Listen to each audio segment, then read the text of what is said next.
Science and Magic YouTube subscribers, Science and Magic community. My name is Amanda Levesque, and I am so excited to have you here exploring this topic of feminine receptivity and how we can evoke more of the energy of receptivity by first creating space and room in our lives so that there is a vessel for things to flow into, for our desires. So definitely say hi if you're popping on live. Go ahead and like this video, even if you're watching the replay. That really supports my channel and helps my content to be seen by other people, other women who might resonate with what I'm sharing. I love to talk about the nervous system. I love to talk about feminine energy, working more deliciously, and my sweet spot is really working with high achieving people and helping them to slow down, to understand their nervous system, and to work in a way that is more delicious, more easeful, more satisfying. So today, in honor of this new course I'm launching called Nervous System of a Goddess, I'm exploring a feminine concept of receiving. When thinking of the interplay of masculine and feminine energy, the masculine energy offers and gives, and the feminine energy sits back and receives. And we all have these elements of both of that dance within our own bodies and within our lives. But some of us have more of a masculine essence and some have more of a feminine essence. So between the two, you can kind of, as you learn about these energies, notice which one resonates with you more on like a deep level in your core. So I talk a lot about softening and opening up to allow things in. That's an element of receptivity for sure. And I have videos that explore that. It takes nervous system safety. It takes knowledge and practice of just how to do that, both in body and in energy and in thought and in life. But even if we soften and open up and there's no room, how can we allow gifts, offerings from the universe, from the people in our lives, if there's no space? And so today we'll be focusing on really clearing out. And right away, notice how that feels, this invitation to clear out space, to make room. And if anything comes to your mind right away, notice it and feel free to share it. Like, what do you know that you need to clear out right away? So we won't talk about too much about softening and opening, but we will talk about this making room. You can imagine yourself with a glass, like in a room full of people, maybe at like a cocktail gathering, and you have a glass. Actually, we're not going to call it a cocktail. We'll call it, just like with all these delicious beverages, these water, we'll go with water. And your glass is filled with just tap water from the tap. Doesn't taste that great, maybe has some chemicals in it, and your glass is filled to the brim. And you're walking around and you have this water, and there's all these servers around you with pitchers of different delicious water flavors. So maybe there's one that's infused with strawberry and mango, and maybe there's a bubbly water version, and maybe there's one with lemon and lime. Maybe there's one that's highly structured, remineralized, all that good stuff. Maybe there's one with spring water, and you have this glass filled with tap water. So the servers, no one's going to come up and say, would you like some of this strawberry mango infused water? Because your tap water is full. Your glass is full. There's no space to even be asked. And you don't even really know what you're missing to some degree because you're clinging so hard to this tap water. Think of this in your life. What is filled up? That's tap water. And if you just empty that water vessel, you might have, and who knows, maybe you want the strawberry mango water. Maybe you want the spring water, but maybe you just are open to whatever you're being offered. You just know you don't want this tap water. You're just creating that space. This is a metaphor. So think about that in your life. What's the tap water that you're hanging on to, that's sitting in stillness, that's kind of just taking up space? And how can you clear it? Let me know that you can see and hear me in the chat too. I just want to make sure I'm coming through. So Okay. So this is a clearing out, releasing the old. And I think it's important to notice that if water, if this sits still for too long, this becomes stagnant. Like still water, it collects dust, it collects stuff. It's really important for water to run. Like think of like a stream or a creek or like the waves that cleanses, it purifies. So as this water just sits still, it just starts collecting this stagnation, like stagnant energy. And you don't necessarily need to know what you want. If you have this belief that the universe itself is a friendly, abundant one. So if you say, okay, I'm going to drink this water, halfway down and clear this space from the water. And I know that it will be filled again. Like I know that I will be offered something even better, something more delicious. If you have that belief, you don't need to hang on to this water to know that something else is coming. So that's sometimes we think that we're like, well, I don't want to release this thing because I don't know what's going to fill its place. And I don't feel comfortable not having a water glass that isn't full or that isn't full all the way. So this is tricky because we don't want to come from the energy of lack or need. So you don't want to, let this water go half and then be like, oh my gosh, I need to fill this right now. You want to have this feeling that like my water's half empty, or maybe 3/4 of the way empty, or maybe all the way empty. Maybe there's so much space in your glass. But once you start to have that needy energy and you start to be in that room and you're like looking so hard for that picture to come and you start getting frantic, that's the energy of lack or need. But if you can enjoy the water that you have in your glass, drink it, knowing that more will come, that's the energy of abundance. So think of this as creating room for potential. And as you release, you know that the picture will come at the exact right time. Even if you have an empty glass for a little bit, you're laid back. It doesn't matter. You know that your thirst will always be quenched, that in every single moment, all of your needs will be met. All of the things that you could want or that you don't even know you want will be flowing to you. That's the energy you want to approach this. If you start to kind of clear away space, but you have this frantic energy of like, oh my gosh, now what? I need to fill this. Then the universe can't give you the gifts. Then you're starting to get into doing mode. Then you're not in that open, spacious, trusting energy. You start to become strategizing, and strategizing is masculine energy. Let's talk about where we can create space. I have 4 different arenas in our lives that we could create more space. And the first, my framework always comes from the perspective of the body. So space in our bodies is really, really important. Think if you're super clenched. Now this could be seen as softening too, right?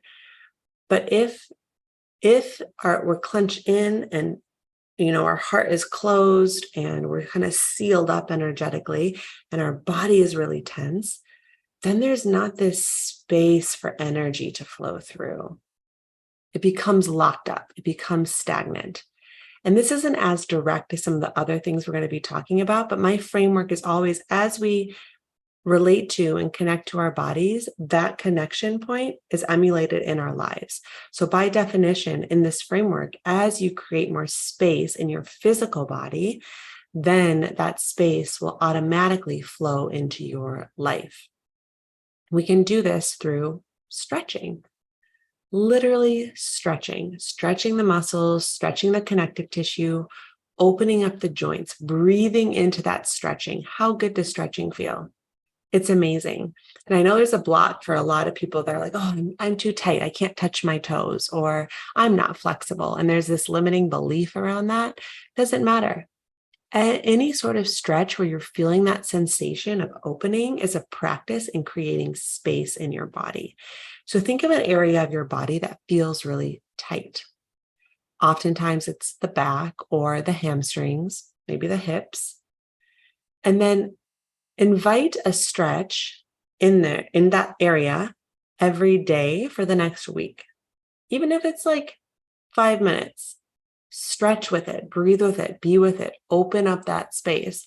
And there's a stretching of the muscles, so where you can just hold something for a couple of breaths. And then if you want to stretch the connective tissue, which is the tissue that kind of holds our form, holds our shape, it's the common glue in the body that brings the bones and the muscles and, all the organs, and it holds everything. It's like the packing system. If you want to get into that stretching, that's more of a yin yoga style where you're holding a posture for several minutes. And I'm going to link a couple of these classes below that I have for free on my YouTube channel if you just want to try this, creating space in the body. The other way to do this is through movement, getting things moving, dancing.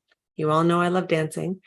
Going on a run, going on a walk, taking an aerobics class. But this moves energy in the body and creates a bit more space. I think typically the high achieving demographic will gravitate more towards that high impact cardio, release a ton of stored energy, which is great. So the challenge is stretching after that. So get that energy moving and then release into a stretch.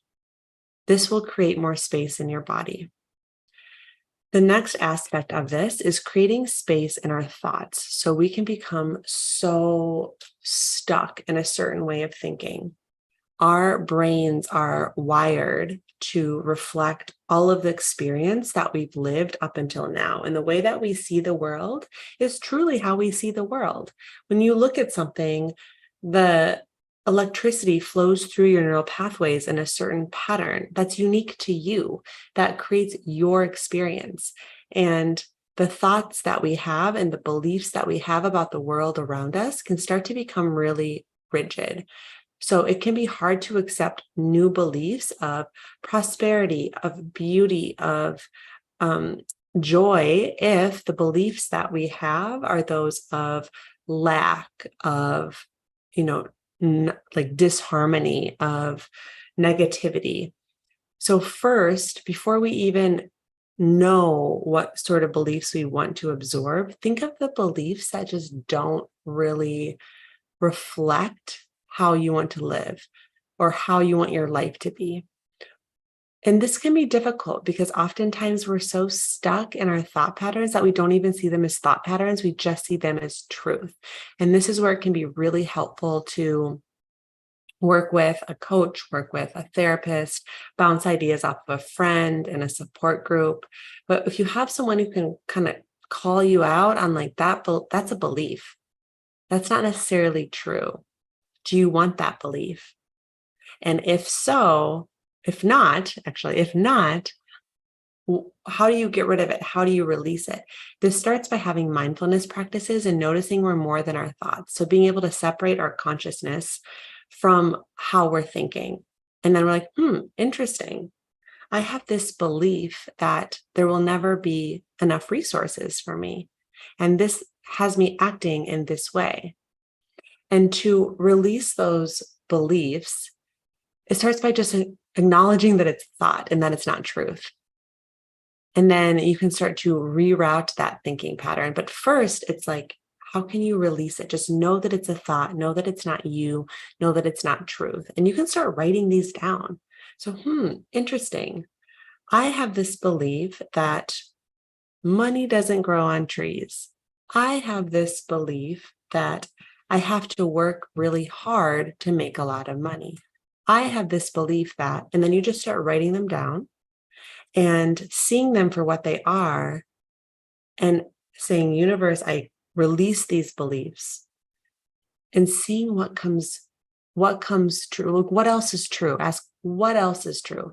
And I do have a 5-step process that I use with my clients to work through some of this stuff. It includes meditation, but my approach also includes being in the body. So it includes some stretching, some movement, some yoga, because I think that so often with some of this work of releasing beliefs, we just get stuck in the mental plane. And feminine energy, we know, lives in the whole body. So if we can bring our whole body into these practices, not just the mind, not just the brain, then they'll be that much more powerful. They are that much more powerful. So I'm curious what beliefs come up that you know that you want to create space within. The next here is space in our energy. So this is a kind of a quantum approach, and it has to do a bit with the body too. But at a base level, at an atomic level, we are 99.99999% space. Like we're mostly space. And when you look at the physical with the physical eye, you see matter because that's that space collapsed into physical form. You have waveform, which is potential. And then you have the physical density, which is that potential collapsing into some sort of density in front of you. But if we can come back to the potential part of it, then that spaciousness, then matter can collapse back into something and reorganize itself. So this is a practice in releasing first identity, personality. So our personality, how we believe we are. I am shy.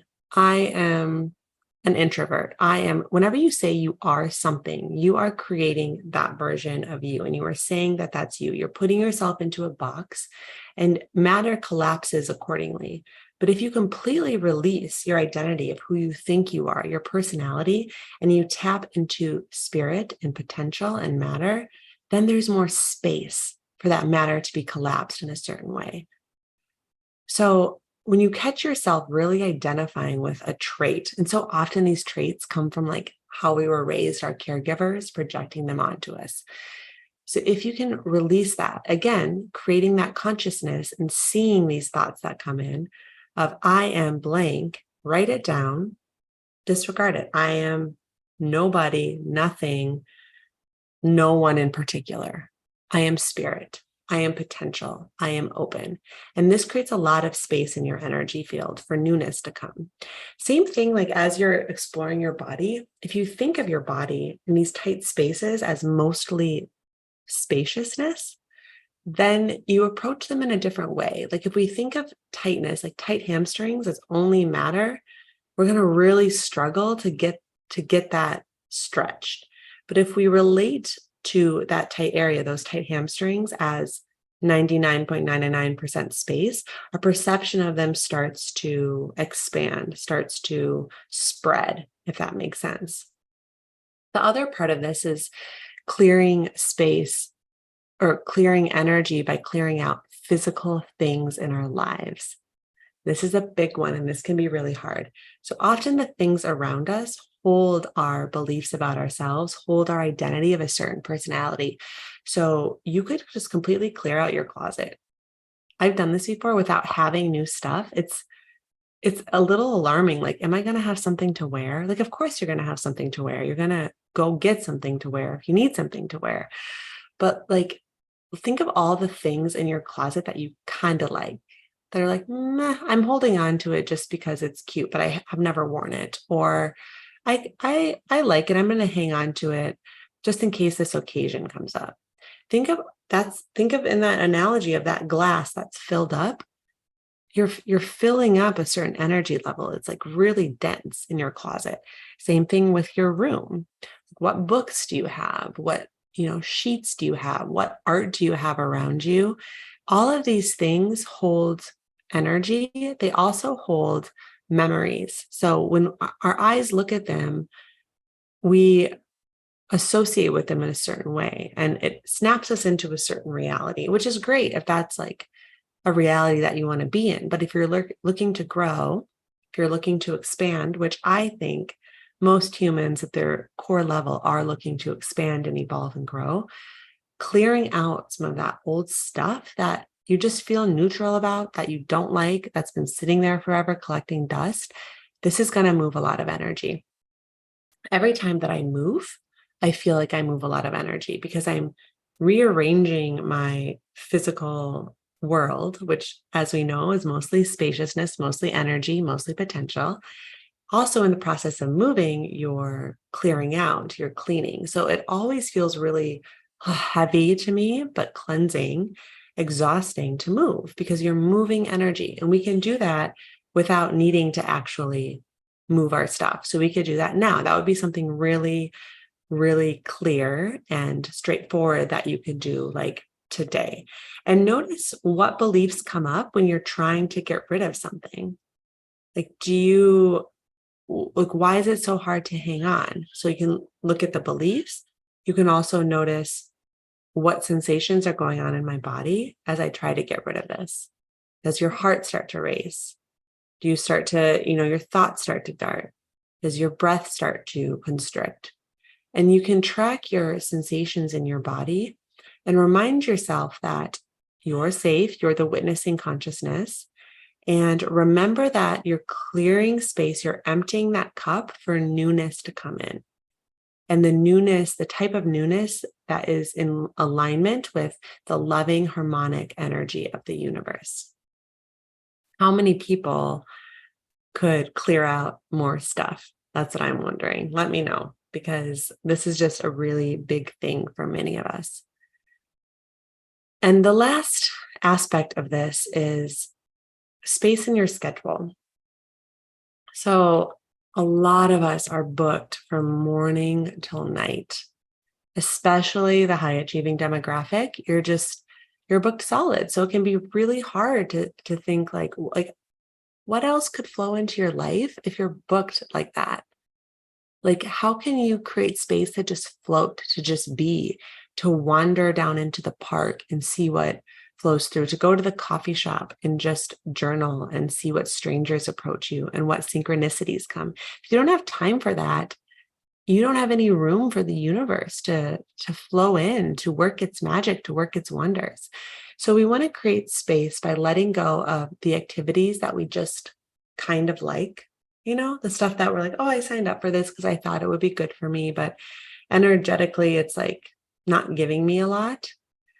And there's some merit in having a goal and working towards that goal. That's more masculine energy.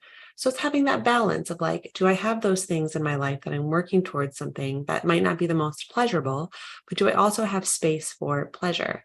And where can I create more space for floating, for openness, for transition, for just being? And this is also saying no to social things that you feel obligated to go to. So let's say so-and-so wants to hang out with you and you're like, I could, or like, I could not also, and you're feeling neutral about it. I mean, tap in with that. Sometimes that is spaciousness in and of itself, but sometimes deep down, you might want to go on a walk by yourself. You might want to maneuver to your favorite ice cream shop and go get some ice cream and just float and be. So just thinking, like, not feeling that obligation to go to the event just because. And I think, you hear this a lot. I feel like with people who I hear just in my social circle of like, yeah, I just learned to say no. And that's so good to learn to say no. And I'm telling you to say no. I also think there's some beauty in showing up for your community, even when you don't have the energy. So this is a balance, because if you were to just say no, like if you're an introvert, I'm an introvert, and I could always be hanging out on my own solo, but then I'd miss out on a lot of relationship. So there's a balance with this one too. But the idea is to check in. Is the majority of your schedule spent doing things you feel obligated to do? Or maybe the opposite of that would be this: is your schedule just wide open? You don't do anything you don't want to do, but you're not in relationship with others. So I don't know. I just went off on a tangent there for some reason. But look at where you could create space in your schedule. And if you keep a calendar, just take note how much of your time goes towards, your vitality, towards self-care, how much of your time goes towards your kids, how much of your time goes towards your work, and start to get creative about what you really like and what you don't like, what gives you that long-term impact, what gives you the quality of being. Just take some time and just be strategic about it. And creating space in your schedule will give you time to float, gives you time to, just take care of you, your mind, your body, your spirit. So in a more direct kind of relationship oriented situation, we might think of how we could create space for masculine energy to step in and provide something, provide a service, provide resources. So things like if you're on a date, leaning back, not grabbing for the check, and just seeing what happens. That's creating space. Not solving all your problems on your own. If you have a masculine partner, taking your time with them and giving, your partner a chance to step in. And this is a gift for masculine energy. They like to provide. So gently state what you're struggling with and just seeing what happens before you solve your problem. Just seeing spaciousness in time, spaciousness in energy. Pausing for a moment as you're walking in and seeing if the man behind you will move in front of you and open the door. Now, you don't have to make it obvious. Don't just stop, right? But just move a little slower. Feel your back space. Float through the space. Then see what happens. And if not, open the door. But this idea is you're making room for possibility. Without space, none of these things could happen. None of these actions could happen. None of this providing could happen. So I'm curious for you, what part of your life do you want to clear out and create space? What feels clouded? Is it something specifically? Well, I was going to say, is it body? But I think because my framework is body first, I feel like if you're listening to this, just think of what space in your body. I mean, that's for everybody. What space in your body? What area of your body could you create more spaciousness, more room? And then after you've decided that, go through the thoughts, the energy, and then the schedule. What stands out to you right away? Pick one and start working through it. And part of the way you can work through that is by dedicating yourself to that movement in your body. So do that stretch every day for at least 5 minutes, move, breathe, relate to it as potential, as quantum potential, and then start working through the logistics of that area of your life, whether it's your thoughts, whether it's your energy, whether it's your schedule.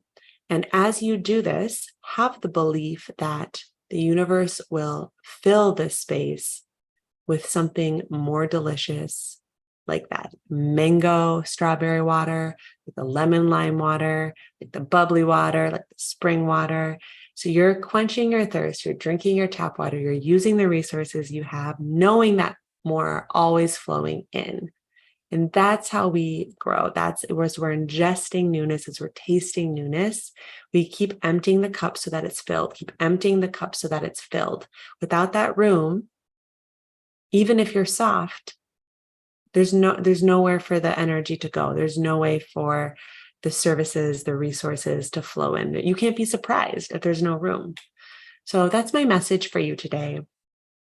Again, please give this video a like. And if you are interested in exploring your own feminine energy from a body up perspective, I am launching a brand new course called Nervous System of a Goddess. It launches in August and it's 8 weeks, live calls with me every week. The final course will be evergreened and just purchase, on demand, do it on your own. So even if you're listening to this video past August and September of 2023, you are welcome to hit the link in the comments, in the chat, and sign up for this course. You will have lifetime access. So if you register, if you sign up, then you get lifetime access to all the yoga classes, the meditations. The idea really is to take this information out of the head and bring it into the body, to understand your nervous system so that you can walk into a room with composure, with poise, with softness, with power, all of these things. But it takes embodiment. It takes more than just information. It takes doing it. And I think we can have some really valuable discussions, and I'll be doing group coaching, so you'll get to work with me. So let me know if you have questions about that. Early bird pricing happens until July 1st. So you have a couple of weeks to sign up. And I think that's everything. Thank you for being here. Thank you for being interested in these conversations and this topic. I love sharing and I love connecting with all of you. You're all wonderful, and I'll see you in the next one.